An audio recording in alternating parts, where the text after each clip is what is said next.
Assalamu alaikum, and welcome back to another episode of Justice for All Now. I'm your host, Hena Zaberi. You're watching us on Muslim Network TV, America's only Muslim focused TV channel. You can watch Muslim Network TV 24/7 on Galaxy 19 satellite, Roku, Amazon Fire TV, Apple TV, and various social media platforms. Today, we're going to be talking about David's dollar and the movement to buy black. There's a long history of black businesses in America. Buying black has been at the center of the fight for civil rights since Reconstruction.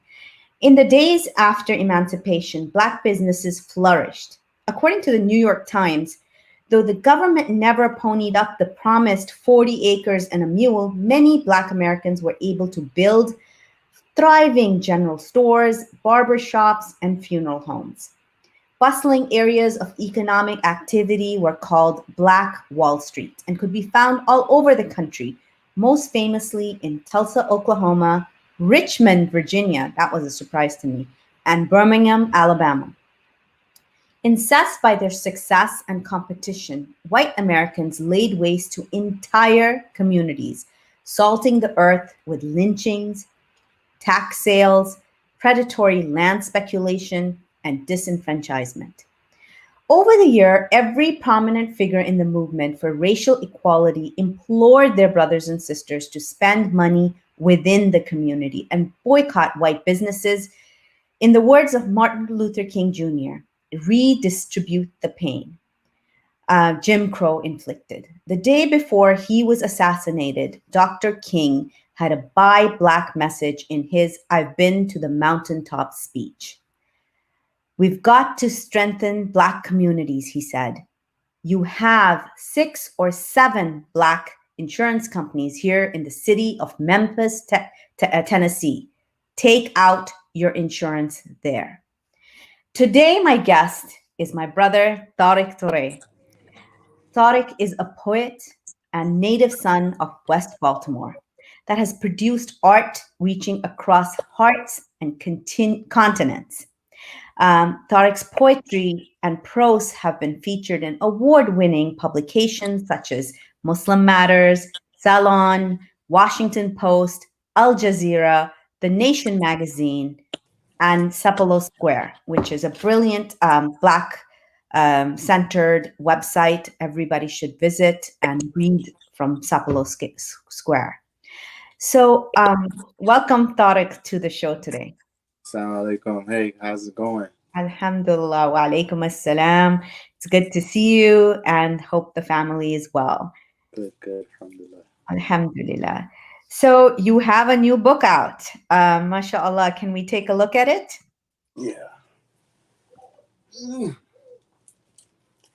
This isn't a like product placement either. I just usually have it right here. Alhamdulillah. It's beautiful. So, who illustrated the book? Anika Sabri. Anika Sabri. Yeah, so I'll let you look in a little. Just a sneak peek, peekish into the book. Oh, beautiful. Very beautifully illustrated. Quality product. That's another thing that a lot of our children's books do not, are not sometimes quality product, and that looks like a beautiful, bright. That's lovely, and I've seen Anika's work at the Baltimore Art Festival, Ramadan Fest. Beautiful work. Mm-hmm. So first, just to introduce you to our audience, those of you who may not know Tariq, even though that's very unlikely for me to say that, but tell us a little bit more about your journey and your journey in writing. The reason why not only because of the book and the Buy Black movement, but your writing is resistance. And we talk a lot about resistance and justice on this show. And writing, art, poetry are all forms of resistance, all forms of achieving justice. So tell us about your writing journey. Alhamdulillah Rabbil Alameen. Salatu wa salam Rasulullah sallallahu alayhi wa sallam. Well, I would say that I've been writing since I was about 7 years old. My mother is a retired third grade teacher. She spent 25 years teaching, I believe, at 24 or 25 years teaching. My father is, I guess you would say, he's a grammarian. He teaches master's level Arabic. Um, and so I've been surrounded around language and education for a very long time. And I had been always excelling in the language arts portions of school. And when I got to my undergrad at Bowie State University, which is located in Prince George's County, Maryland, about 30 minutes outside of Baltimore, I in my sophomore year, I started like sharing my writing more outwardly and presenting it to people, and people enjoyed me sharing it. They would invite me to come to their events, whether it's perform or write and things of that nature. That's when I sort of knew that I could share myself publicly. And since then, it's been more than a decade since then.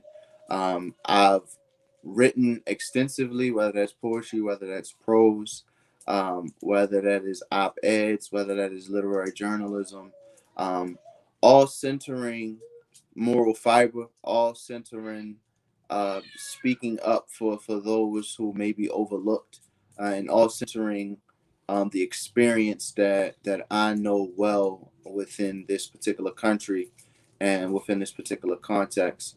And so I would say that my work centers the Black experience, and even further centers a Black Muslim experience, a portion of the Black Muslim experience. So it's been a good journey, and alhamdulillah, I'm happy to still be alive and able to do it. Alhamdulillah.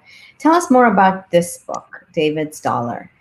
So about 3 to 4 years ago, I was writing a poem that I intended to perform at some point in time that spoke to the urgency that we need to move with in regards to how we spend our money. And the poem just didn't really come out in the language that I'm used to like using when I actually perform outward poetry. And I realized, like, man, I think this is a children's book, to be honest. That's Mhm. like the level of language that it was at. Mhm. And once I did that, I kind of didn't know where to move from there, because I didn't know how the children's book process worked. I had already published two poetry collections, but I wasn't sure exactly how it would work. So I kind of couched it until I started researching, like, how are illustrators, contracted out. How do you find illustrators? Who do I know that's even an illustrator? And I worked with about 2 or 3 people until I like finally got around to meeting Sister Anika Sabri, Mhm. and her style really matched what I wanted to do in the book. And after that, I realized that I needed money to pay her, Mhm. because I wanted to pay her properly. I believe in paying artists properly. So I sat on the idea for doing a launch good for like a year, Mhm. year and a half, because I felt like there was so many other efforts that needed support rather than me just trying, write a children's book. But finally, I cracked and was like, all right, I'm gonna go ahead and launch a launch good fundraising campaign. Mhm. And it was this past Ramadan, and it completed in like 40 hours or something like that. So I was Mhm. just like, alhamdulillah. And yeah, after that, we kind of worked through the edits and the design, and it's here. So alhamdulillah, just happy that it finally like got published. I had been speaking. Last thing I'll say is I had spoken with two different publishers, like major publishers. Mhm. One of the issues they had with it was that it rhymed, and I'm just like, I'm a poet. Mhm. uh, One of the other issues, they wanted it to be more whimsical, fantasy, and yeah, I really wanted to just make a very straightforward book that could be Mhm. easily digested. And so yeah, alhamdulillah, it's And it's that's real for because the children need to see reality too. And a lot of times when we don't prep them for real life when we're just showing them whimsical stories. Mhm. I It took you 4 years. Why did it take 4 years to get to publication? um Well, one of the things is that I try my best not to force art. And what I've realized that anytime that I've forced an artistic process, it came out very generic. It came out very cookie cutter, and it came out Mhm. it looked, felt, and tasted rushed. So I knew that it was a timeless book, and I knew that the concepts in it, inshallah, wouldn't be going anywhere for a while. Mm. And I just, continued to work on, other artistic projects that I had in the back of my head to take care of. So I sort of like wrote the manuscript for it, and then I just sat it down, and I was like, all right, I'll just leave it there. And a great example is that, like, after I performed the poem at Al Jazeera about Kaepernick taking a knee and losing his job for the extrajudicial killings, I met a lady who was like, you need to write, you can write a book that's like 25,000 words, 30,000 words, explaining protests and athletes. You can knock that out in like a month. All you gotta do is just take time every night. And she's like, you gotta build off this momentum. And I was like, that's not how this works. Like, that is not how, we try our best as artists to draw from what was prayed for Hassan bin Thabit, Ruhul Qudus, right? We try to let Allah inspire this thing, and then everything else will Everything happen. else So works out. we're not going to chase no momentum. Exactly. There's a process, and you want to get it right. I wanted to show the audience the Colin, the video on Copernic, and this is something that I've noticed about. Alhamdulillah, this is something that you're God gifted, is that you're like 3-4 years ahead of the curve. Like you'll say something, and then 3-4 years later, it would be like you're at that position where you're like, I told you so, but you but you can't because you're just too kind for that. But it is. I've seen it happen over and over. You were, when even during the George Floyd, after the George Floyd murder, I remember. Remind me again. I remember you had called for athletes from the NBA to boycott and protest, and at that time you got a lot of pushback. What was that pushback like? Yeah, I got hate mail, hate text messages, DMs, people I knew personally. Mm. They were calling, they were saying, I was a clout chaser, I was this, I was that. I just wanted to be in the limelight. And I don't think they understood conceptually what just entertainment means here in this country. We thrive on escapism, and when that outlet is taken away, we have no choice but to like focus on whatever issue is taking that outlet away. And so when I was calling for people just to like not play, it wasn't a strike to their character whatsoever. Like, they're grown people, they can do what they want to do. But it was to magnify how egregious it is that you can ask somebody to jump up and down, dunk a basketball, run a football, do all these other things, dance, sing. But if somebody who looks exactly like them and doesn't have that dollar attached to them, or that entertainment facet attached to them, Hmm. that they don't have the value enough to survive a traffic stop. True. So we everybody's kneeling now. Yeah, everybody's leaning. Oh, and God, at at these points, I mean, like, it's hard to say that, but I don't know what else to say to people. When I remember when it's almost that frustration of but then as a Muslim, you look at it and say it's whenever they see the light, and that's from Allah. Let's watch the video. Okay. I throws the ball, coach. I runs the ball, coach. I catches the ball, coach. I holds the ball, coach. I knows the ball, coach. I controls the ball, coach. But you owns the ball, coach. In this here field, in them there stands, and that there jumbotron, and them there fans, and oh Lord, my fans, you ain't got to ask. Just last week, I signed a grown man's forehead in the palms of his newborn's hands. Oh boy, they love me. On my grandmama's grave, they surely do. You know, a bullet be the only thing keeping this gang from me and you. God's got to be a gifted artist the way I've been picked and prodded. Since 16, I've been lean, whole hood, know I'd get the farthest. Away from my fathers, away from coffins, away from slaughters. Can you believe USC wanted me? They only picked the hardest. 3-year starter, 2 All-Americans, banker's daughter. So this got to be a dream. You see, where I'm from, you either hustle, get high, get hit, or hurdle defenders. But you take children with trauma and tempers from August, December, blow a whistle, let them loose, tear limbs from the tendons. Only the strong survive here. You better remember, shoot.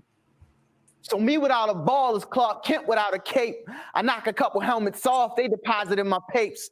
But wait, what you say? 44 shots, 3 of them to the face. And wait, did he hold on to the steering wheel? Was a smile up on his face? Did he say, yes, officer, no, officer, please check my registration and my plates? Oh, no, you know how we be bucking the law. Too much damn attitude, get them weapons involved.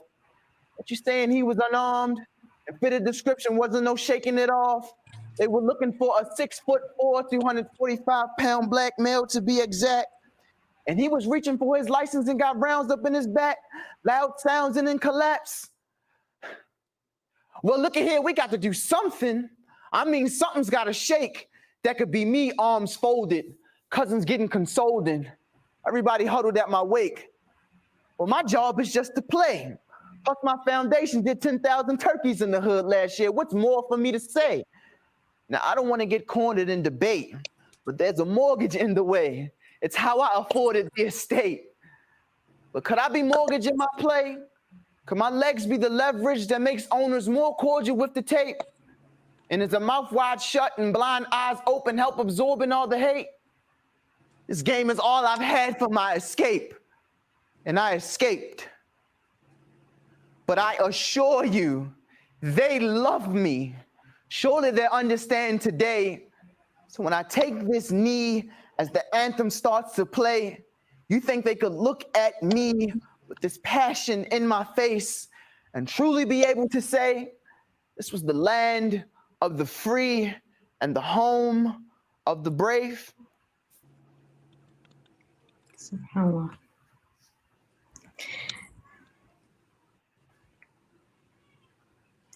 What was that? Where did that come from?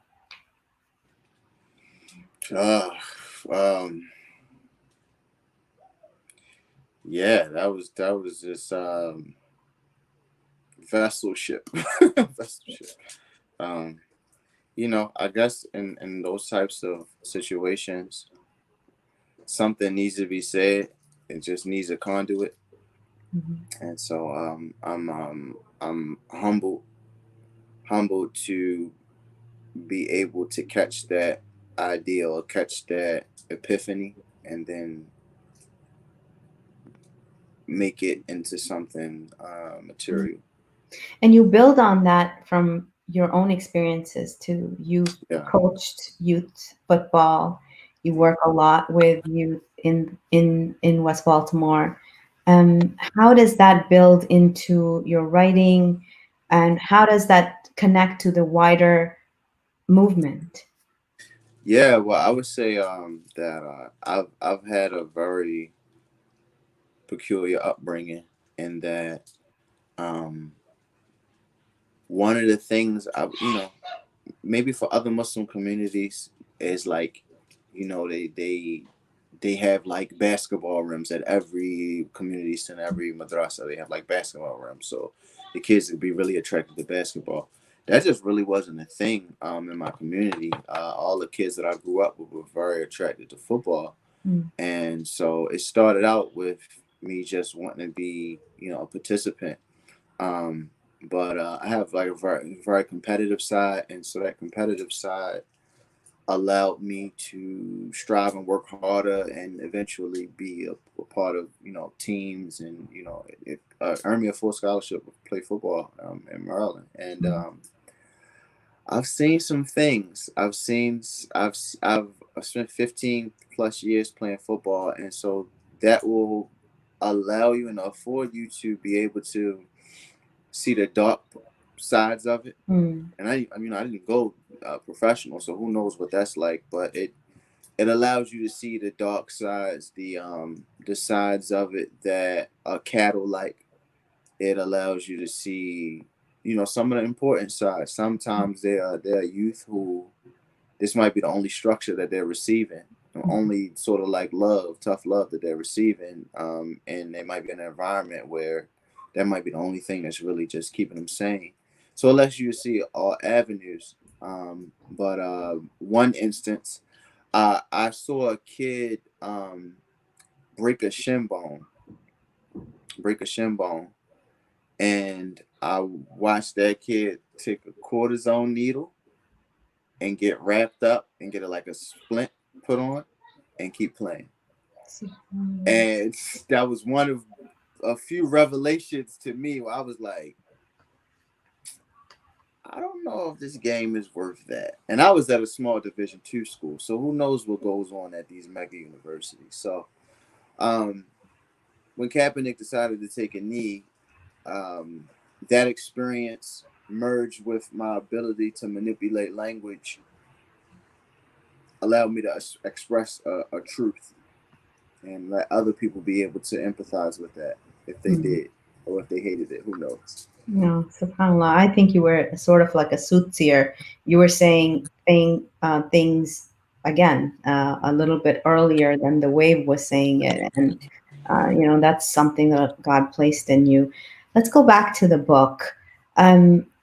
David's Dollar is it's a children's book, but it has a very adult message. What is the message, and what can this message mean for the Black Muslim community? Yeah. Well, I distinctly remember listening to Malcolm X and him talk about, I think it might have been Woolworths, about their growth, how they went from a dime store, and then they sort of like their community supported them until they were able to be in a position where they have a larger entity, they can employ who they wanted.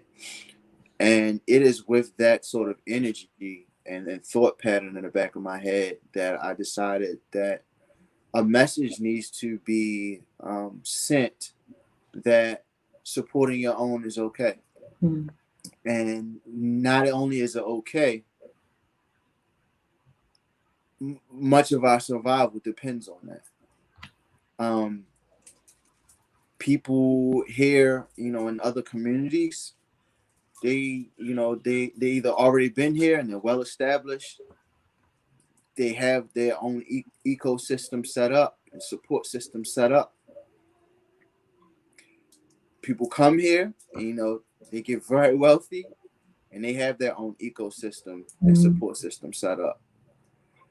I thought that instead of sort of preaching to people who may have already had their minds made up, what if I can plant a seed within our children that speaks to these things being like default?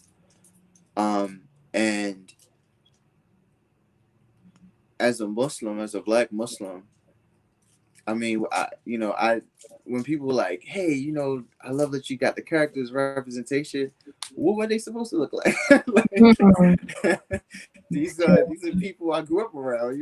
These are folks. My mother says the reason that certain shows, movies, stories, books are excellent, that they go into a higher echelon of storytelling, is because people can find the exact people in the story. So who better of a case study than like folks I know now that are living and now that have passed? So let's talk about the We Buy Black movement. The Mm, founder is Sharif Abdul Malik, yeah. and the Buy Black movement it has spread across the U.S. Hmm. So tell us a little bit about. I want to talk about Sharif Abdul Malik, but before we talk about him, one thing that he specifically says, that in the Black community, a dollar only circulates for 6 hours. Compare that to some Asian communities where the same dollar can circulate for up to a month. So when you look at it, it's no wonder why the Black, and what he says, that why the Black community is not getting ahead like we should. So Mm. do you agree with this? And like, what can you explain that to us? What does that mean? Absolutely, absolutely. Well, what they say, whatever you let go eventually comes back to you. It Mhm, doesn't sort of work like that with money. mhm, It doesn't work like that with money all the time. Um, Sharif is a pioneer. He's a mhm, pioneer, and he's also, my good brother from Howard. So I would just first off, just big ups to him mhm, and his family for laying the groundwork for him to be able to step into his calling. Um, when you're deprived of resources, your day to day functioning is horribly interrupted. It's horribly interrupted. There can't be too much thinking about generations down the line, years down the line. If what in front of your face, in the terms of like your economic status being impoverished, is stalling you. You thinking about food. You thinking about how I'm gonna heat the house tonight. You're thinking about all these things. And so, this is sort of the experience that I know. I know what hard times look like. And if you grow up in Baltimore, you'll know all sorts of people who that economic status has such a shackle on them that it's very difficult to even just think abstractly about, like, mhm, how can I get out of this mess. People talking about, like, you just got to invest some money and all of that. Like, it's hard to think about investing when your life is scrambled. mhm, And then also, I knew and grew up with people who figured out different ways of, whether it was selling goods, making a product, um, a trade, opening different things. And those people really, inspired me, because they showed you, hey, there was a way to sort of make something out of this. And you need both people, one to help you understand the reality of things, mhm, and the other thing, other people you need to help support others. So one of the most critical things that happens in the book is that not only just the dollar just stays in the community, but in the book, the dollar goes into Sadaqah. mhm, And so that's probably the most paramount message in the book, is that when your money leaves your community, it's just not about people getting rich and wealthy. mhm, When your money leaves the community, when Sister Cheryl calls and says, "Hey, I'm kind of tight on money right now." Well, if your $300 marched out the door, went into somebody's pocket who could care less about your community, that's not with your community, anything like that, don't care about people who look like you, live in a context like you, that's $300 you can't help out with.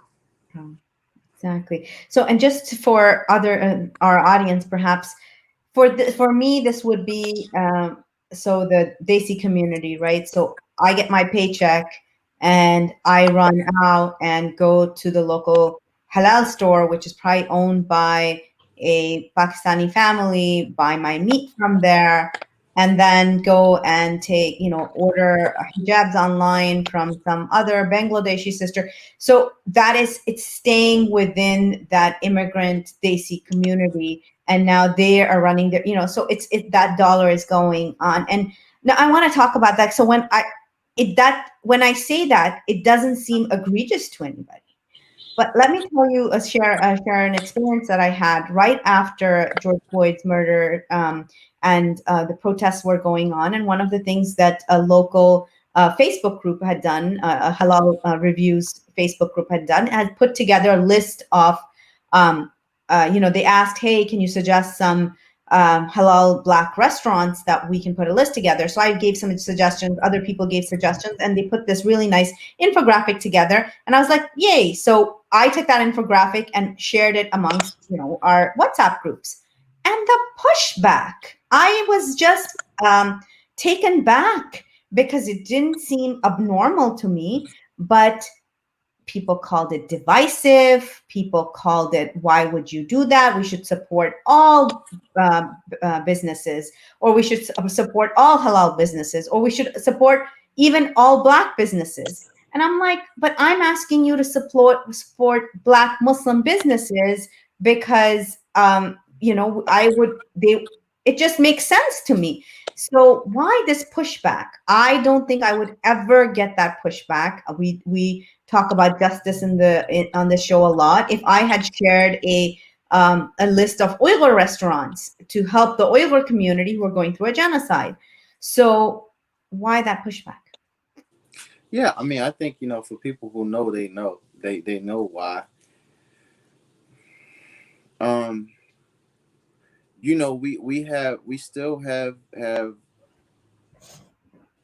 We still need to shake the arrogance and the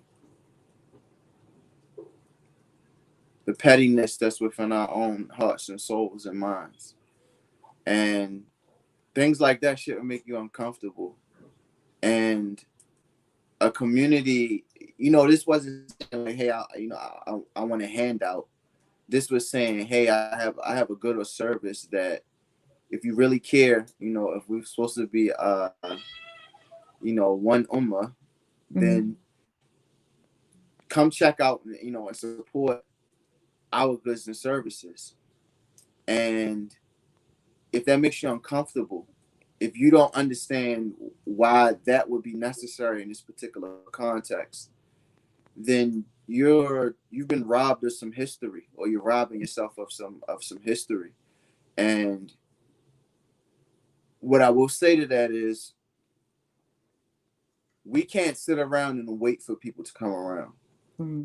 That is like their own personal soul work that they have to do, off to themselves with just them and Allah, so that they can ask and plead and beg Allah to remove things that prevent them from having empathy, and from having a depth of empathy that will make them just put two and two together. Oh, you know what? These people, they need support. I like, whatever good or service they have. I mean, go in and spend, whatever case may be. What I would say that, to us, I speaking to my own people, is that we can't sit around. Like, we can't ourselves. We have to take the initiative and say, whenever people come around, marhaban, cool, come on with it, right? Until then, love self, because Allah dignified, us as human people. So love self. Whenever folks come around, welcome. Another thing, though, in this New York Times article that I was talking about, one of the Black business owners said, as much as the Buy Black movement calls attention to systematic issues, it also holds up a mirror to the community. Many Black businesses say that even after addressing the discoverability issue, they still have the hurdle of overcoming Black consumer bias towards Black businesses. So what do you think of this statement? Yeah, no, it's my mother was one of the first people that I've ever heard quote Malcolm X when he said, you know, the white man's ice is colder. And so that's just a psychological sort of hurdle that we have to overcome, and not thinking that because something has been stereotyped over decades and centuries as being problematic to participate in, that we can't support our own. Like, you know, if somebody has water, you know, water owned by, you know, a black person, water owned by, you know, a white person, whoever, it's still the same water, but it's two different people. What would make us think that somehow another person's water was better? That you can only attribute that to low opinion of self. And so we have to heighten our opinion. We also have to ensure that we give grace to our businesses. You know, you'll see sometimes they go into a restaurant one time, you know, black owned restaurant one time, like, oh, service was horrible, XYZ, never going there again. And I'm sitting there thinking, like, you've been going to Ruth's Chris, getting disrespected for 15 years, depending on how the waiter feel that night.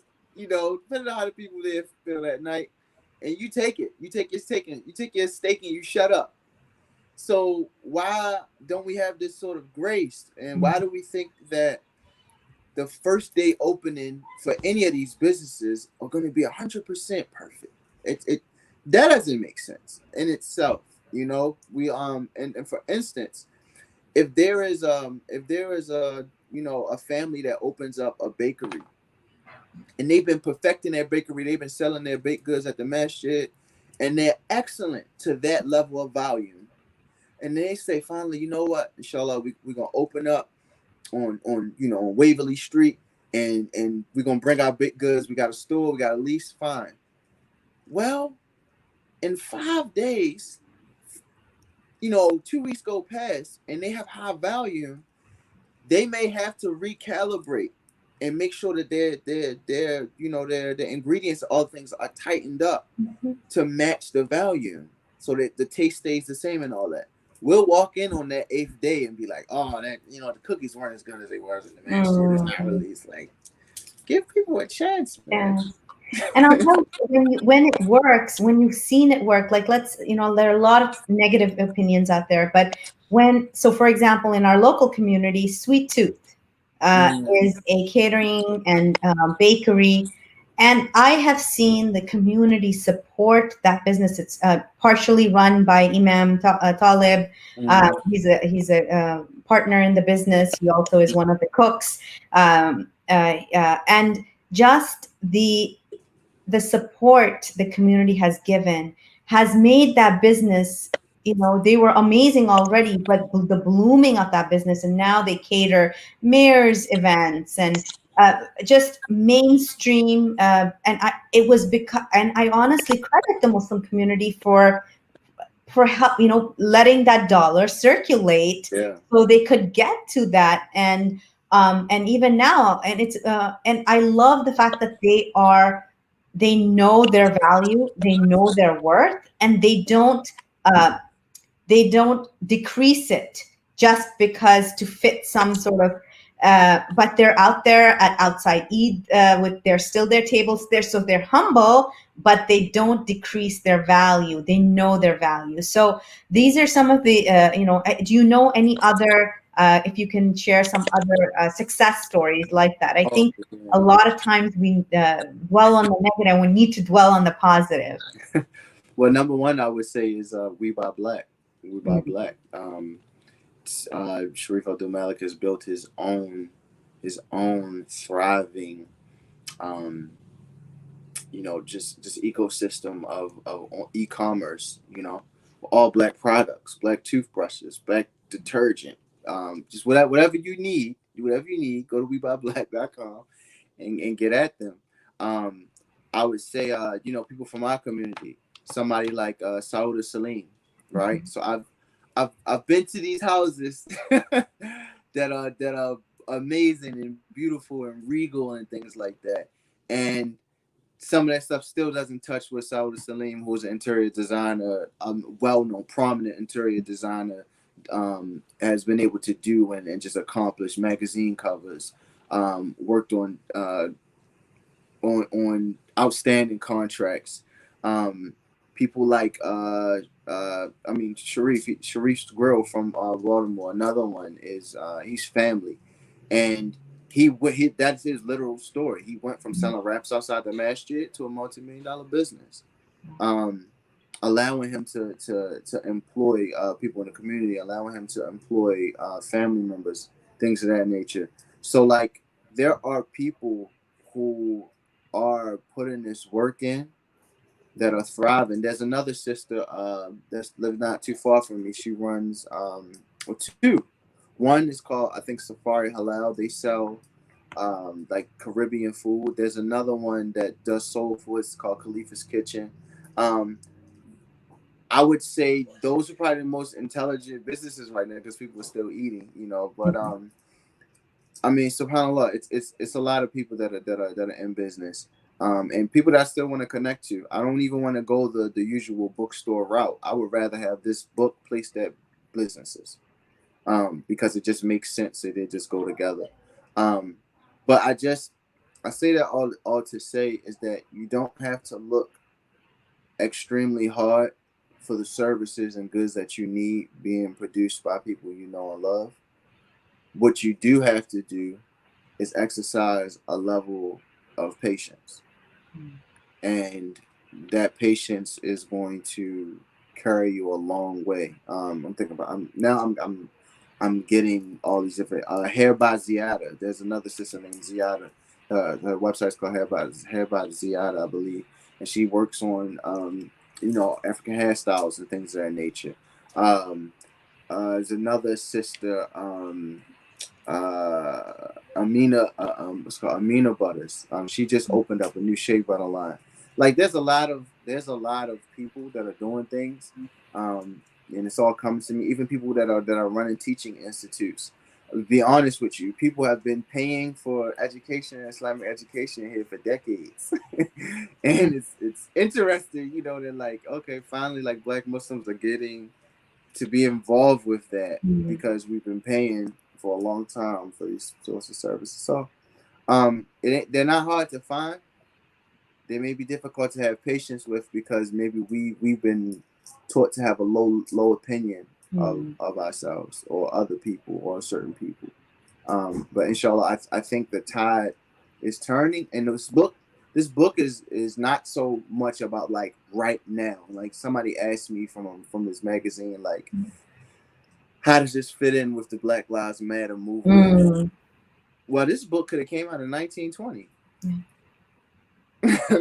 And let's hope it's from in 2120. It's not, we don't need the book anymore. Yeah, you don't even. It's very default. Yeah, it's very default. So I would say that we need to just be intentional. If anybody asks me what's the book about, it's about being very intentional and moving with a level of ihsan that will protect us. What about protecting us and serve us and serve as a resource. And in the broader sense, a lot of people do not understand economic justice. A lot of times this is also put into little boxes. And this is when we say to establish justice, economic justice is a part of that. And this is and because a lot of perhaps some of the viewers that might be watching it are aware of the history of this country, and some of them might not be. It is important to study the history of the country to understand the economic injustice that has happened to, as we were talking about earlier, as I was reading in the prelude, about Black Wall Street and what happened to Black Wall Street, how it was destroyed over and over again. So the systematically, targeting of the Black community, and so how does I would love to, in your eyes, what could be some of the things that I know you talk about reparations a lot. Can you share some of your thoughts on that with us? How Yeah. are reparations Yeah. a step towards justice for the African American community? Yeah. Well, I mean, America is one big business. It's one big corporation. I don't think we should make any mistakes about that or mistakes in articulating that. And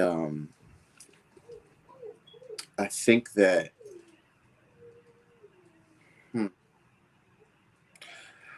I think that if we realize that like our ancestors built this economic engine and then are still to this very day, this October 28th, being locked out of it. When you still have predatory loan companies like Wells Fargo, um, outlining certain areas with certain people that they're going to actually target and prey on with loans and mortgages that ultimately are going to bankrupt them, but not only bankrupt them, bankrupt their children. Mm-hmm. When you look at the tech industry and how black people are locked out of the tech industry that's booming now. When you look at some of these boards of these wealthiest industries and places, and you don't see too many people that look like me, and if they do, they're like, well, you're the one, or you're the few that's going to get in, and the rest of those people can suffer. Mm-hmm. You have to realize that there's something afoot, and Islam teaches us that we're all dignified. And that means that if an entire group of people on average are utterly suffering, utterly under the boot of some sort of oppression, the idea would not be to pathologize them and say, oh, they're lazy. They don't work hard enough. They're trying to scheme. The idea would not be that. The idea would then say, hey, what is happening here that is stunting natural human growth? And I think when we start to look at that, you see, well, what are some of the things that were supposed to be put in place so that natural human growth could take place? And it took place even despite it, even without reparations. But reparations, as some people like the term, repair, restoration, pay what you owe. We built this, we built this joint. Nobody in their right mind would build an entire house from scratch and then let somebody walk in that house and just live in it without putting up a fight. Mm-hmm. Or out somebody being like, okay, here's however many $1,000 for the house that you just built. That's literally what's taking place in this country right now. There's an entire house that people travel here Mm-hmm. and come in, sit down, they have brunch and they have a nice meal.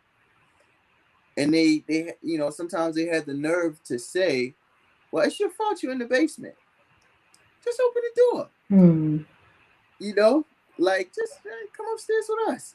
So it's a mental game at play as well. So you have to, I know there's supposed to be a study being done or something like that on reparations and all that type of stuff. But the way this country cuts checks when they need it to, it's almost odd. Checks came out, didn't it, after COVID? So folks got their checks signed by the president. Right. So it's very, very interesting how well, we need to study how it's going to be done. And, but if it's a war, it's like, we don't even know what a war is. We're just like, all right, cool. Like, fire up the planes, fire them up. Let's go. So, and for those in the audience who may not understand or know what reparations are. Oh yeah. So after after emancipation, there was supposed to be a disbursement of they say 40 acres and a mule. It never came. That's simply put. For the formerly enslaved, they were supposed to get 40 acres of land and a mule. And 40 acres at that time of agricultural booming, and also understanding that most of the people enslaved were people who are highly skilled artisans, farmers, craftsmen, handymen, contractors. These are some of the highly skilled people on the earth because of just what they had been forcibly put through. And people never got their acres. Actually, people who had worked to go and buy land had their land robbed from them by gunpoint and by pen and paper, by predatory laws. And that's why the police originally were formed as well, to round up either enslaved people who had escaped, or to take back some of or protect this land that was distributed. So it's been a fascinating conversation. Thank you so much for being here. We're at the end of the hour. You're going to be doing a second round. The book is sold out right now, folks. The second batch will come in sometime in November. So do come around and visit Tariq's website and buy the book, support it. You can place bulk orders on the website. So contact Tariq. I am taking bulk orders now. So if you have a school, madrasa, or something like that needs to get a bulk order of copies, you can email me at TOURE management@gmail.com. So it's Torre management@gmail.com. And we'll see what we can get worked out. But just thank you all so much for having me on. And I hope it was a fruitful conversation for the people who are watching it and going to be able to see it. Thank you so much. And for all of you who've joined in today, thank you so much for being here. Please mark November 21st, where we're going to have Ummah Love, our virtual benefit of the year. We're going to be highlighting everything that Justice for All has accomplished in the past year and asking you your support for the next year. So assalamu alaikum, and thank you to my producers, Aisha Malik and Wahid Mir, for being here with us on the show. Assalamu alaikum.